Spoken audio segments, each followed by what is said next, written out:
Hello, and welcome to Old Toy, New Joy, the show where I share with you my previously enjoyed toys I purchased from online sources, thrift stores, and collector's shows that once belonged to someone else. Today, I thought I'd talk to you about a card I just received in the mail, this beautiful 1956 Topps Roberto Clemente. But before we talk about the card, let's talk a little bit about the man. Roberto Clemente was born in Puerto Rico and played for the Santurce Crabbers of the Puerto Rican Winter League in the early 1950s.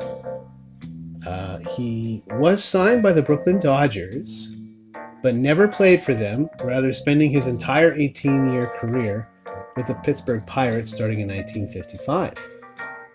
He was a 15-time All-Star, 1966 MVP, 4-time batting leader, 12-time Gold Glove winner, and had a .317 batting average and exactly 3,000 hits. His career was cut short when his cargo plane carrying emergency relief supplies to the earthquake victims of Nicaragua crashed in 1972. He was inducted into the Hall of Fame the following year.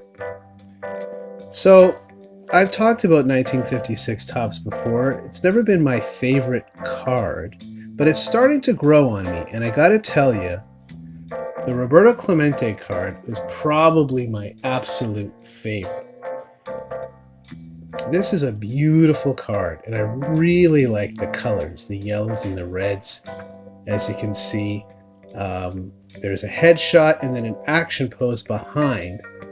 And some of the cards, it's not a very graceful picture. It's not seamless, but this one works really well. And I love the colors from the outfield sign that they decided to use. And I have several 1956 Topps, but none of them are as colorful as this. And we'll take a look at some of my other ones in a moment.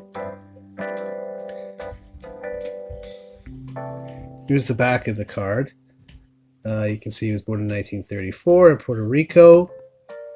Another great Puerto Rican baseball player from the 50s and 60s was Orlando Chapita. But Roberto was the first superstar from Puerto Rico. And in the 1955 season, he had a .255 batting average, 121 hits, and a fielding average of .978. And yes, as you can see here, Roberto was first signed by the Dodgers for a bonus. He went to the Pirates from Montreal in '55 via the draft. And Roberto Clemente did die tragically, and he still had at least a couple of years to go. He was still playing quite well at that time. And because of that tragic story and the fact that he was an excellent baseball player and a wonderful humanitarian, his baseball cards are very expensive.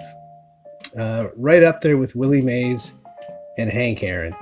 And this card is no exception. The only reason I was able to afford this card is because it does have a crease, a little bit of creasing or wrinkling across the front, but it's still not bad. Without the crease, this card would have been 3 times what I paid, easy. So I wanted this card for a couple years, and I was always looking on eBay for the right moment to strike, and I outbid the next bidder by $3. And I was happy. I didn't extend myself and surpass my budget. I stayed within my budget, so I was very happy with that.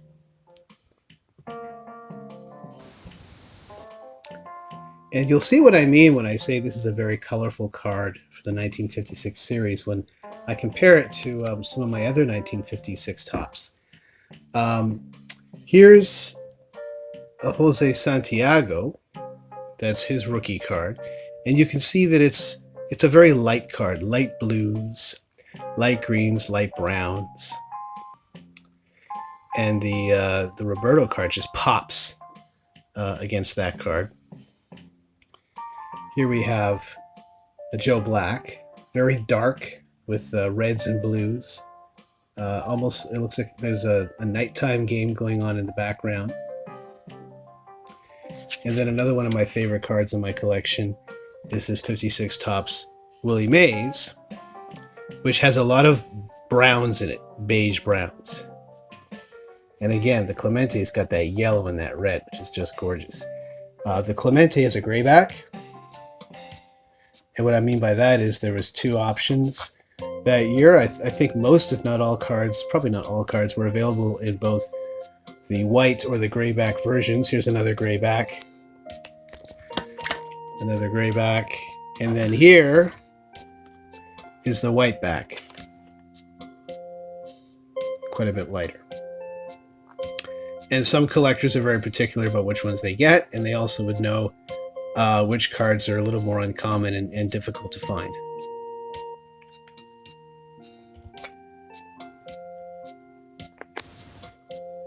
So thank you for allowing me to share my 1956 Topps Roberto Clemente. If you liked the video, please like the video, and we will keep them coming. Until next time, this is your Toy Whisperer saying farewell. An old toy, new joy.